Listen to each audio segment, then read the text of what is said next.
안녕하세요. 초기 기독교 문학에서 정말 빼놓을 수 없는 중요한 작품이죠. 헤르마스의 목자. 오늘은 그 이야기의 첫 장을 여는 환식편으로 한번 깊숙이 들어가 보겠습니다. 이 작품은 시작부터 아주 묵직한 질문을 던집니다. 세례를 받은 신자가 만약에 다시 죄를 짓는다면 그걸로 구원의 기회는 그냥 끝나버리는 걸까요? 약 2000년 전 초기 기독교인들이 밤잠 설쳐가며 했던 이 깊은 고민 속으로 우리 함께 들어가 보시죠. 앞으로 우리는 총 5개의 환시를 차례대로 따라가 볼 건데요. 주인공 헤르마스의 지극히 개인적인 죄책감에서 이야기가 시작해서 교회의 정체가 뭔지 발견하고 또 마침내 회개의 천사를 만나기까지의 그 놀라운 여정. 지금부터 함께 떠나보겠습니다. 자, 첫 번째 환시입니다. 이 모든 거대한 이야기가 어디서 시작되나 궁금하시죠? 놀랍게도 헤르마스라는 한 개인의 아주 내밀한 죄책감과 위기에서부터 출발합니다. 헤르마스가 어떤 죄를 지었길래 그럴까요? 여러 가지를 지적받습니다. 예전에 노예였던 로데라는 여성에게 품었던 부정한 욕망, 또 세상의 재물에 대한 끝없는 집착, 그리고 자녀들을 신앙으로 제대로 가르치지 못해서 그들이 죄에 빠지게 만든 것까지, 이런 것들이 그의 영혼을 아주 무겁게 짓누르고 있었던 거죠. 영에 이끌려서 헤르마스가 황량한 들판을 막 헤매고 있었어요. 바로 그때 그의 앞에 한 신비로운 노파가 나타납니다. 그런데 이 노파, 헤르마스가 마음 가장 깊은 곳에 꽁꽁 숨겨두었던 죄까지 전부 정확하게 꿰뚫어 보고 있는 겁니다. 노파의 경고는 정말 날카롭습니다. 행동으로 옮기지 않았다고 해서 죄가 아니라느니 아니라는 거죠. 의로운 사람의 마음속에서 악한 생각이 슬쩍 고개를 드는 것, 그 자체를 이미 큰 죄로 보고 있다는 거예요. 와, 내면의 순결을 정말 어마어마하게 강조하는 대목이죠. 자, 이제 두 번째 환시로 넘어가면서 분위기가 확 바뀝니다. 드디어 이 신비로운 노파의 정체가 밝혀지고요. 아주 중요한 메시지가 선포됩니다. 여기서 정말 흥미로운 반전이 일어났는데요. 헤르마스가 만났던 그 노파는 다른 누구도 아닌 바로 교회 그 자체였습니다. 모든 것보다 먼저 창조되었고 심지어 이 세상이 교회를 위해 만들어졌다고까지 설명되죠. 교회를 하나의 인격체로, 그것도 아주 근원적인 존재로 그리고 있는 겁니다.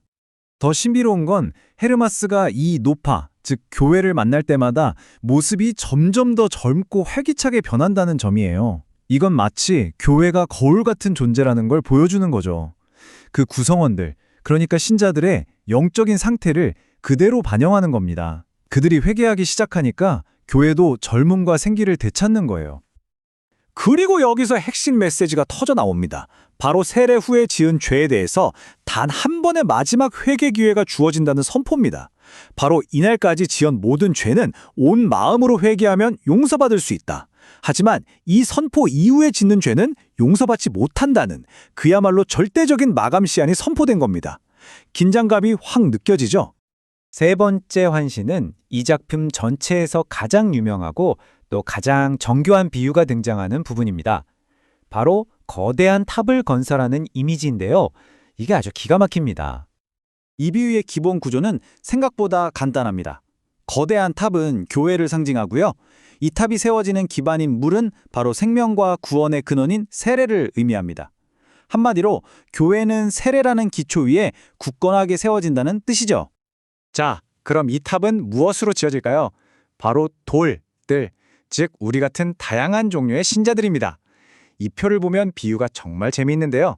사도나 순교자처럼 완벽한 돌들은 탑의 기초가 되지만 금이 간 돌, 그러니까 마음에 악의가 있는 사람들도 회개하면 쓰일 수 있다는 희망을 줍니다. 제가 특히 흥미롭게 본 건 희고 둥근 돌인데요. 부유한 신자들을 뜻한데요. 둥글어서는 탑을 쌓을 수가 없잖아요.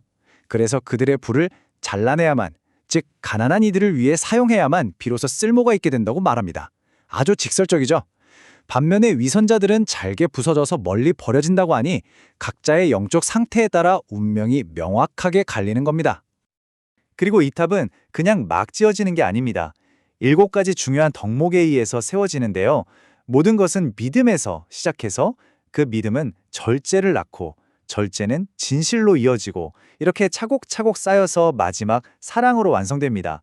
이 덕목들이 서로 끈끈하게 연결되어서 교회를 굳건하게 만든다고 설명하는 거죠. 네 번째 환시에서는 이제까지의 내부적인 성찰에서 벗어나서요. 외부로부터 다가오는 위협에 대한 경고로 초점이 확 옮겨갑니다. 헤르마스는 길에서 거대한 짐승, 말 그대로 괴물과 마주치게 됩니다. 이 짐승은 앞으로 닥칠 큰 환난, 그러니까 신자들의 믿음을 시험할 엄청난 박해나 시련을 상징합니다. 그 누구도 피할 수 없는 시험인 거죠. 이 짐승의 머리에는 4가지 색이 있는데 각각의 의미가 아주 상징적입니다. 검은색은 우리가 사는 바로 이 세상을, 붉은색은 피와 물로 임할 심판을 뜻합니다. 그리고 금색은 뭐냐? 바로 그 불같은 시련을 통과하면서 정련되는 신자들을 상징합니다. 시련이 그냥 고통으로 끝나는 게 아니라 신자들을 더 순수하게 만드는 정화의 과정이라는 걸 보여주는 거죠. 하지만 이 무시무시한 환시에도 희망의 메시지는 있습니다. 만약 신자들이 온 마음으로 주님께 돌아와서 굳건한 믿음을 지킨다면 그 어떤 거대한 환난도 그들에게는 아무런 힘을 쓰지 못하고 그냥 무의미한 것이 돼버릴 거라는 약속입니다.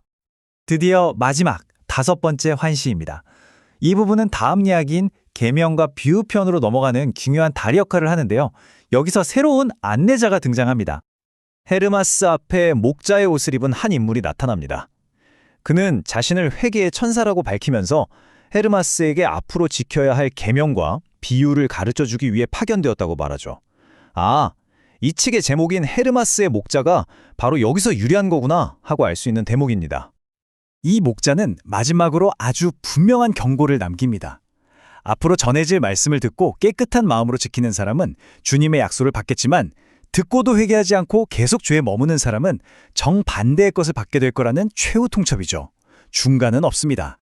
이 한마디가 5개의 환시 전체를 꿰뚫은 핵심 메시지라고 할 수 있겠습니다. 회개의 문은 열려 있다. 하지만 그 기회는 영원하지 않다. 때를 놓치면 모든 것이 소용없다는 그 절박한 외침이 여기에 담겨 있는 것 같습니다.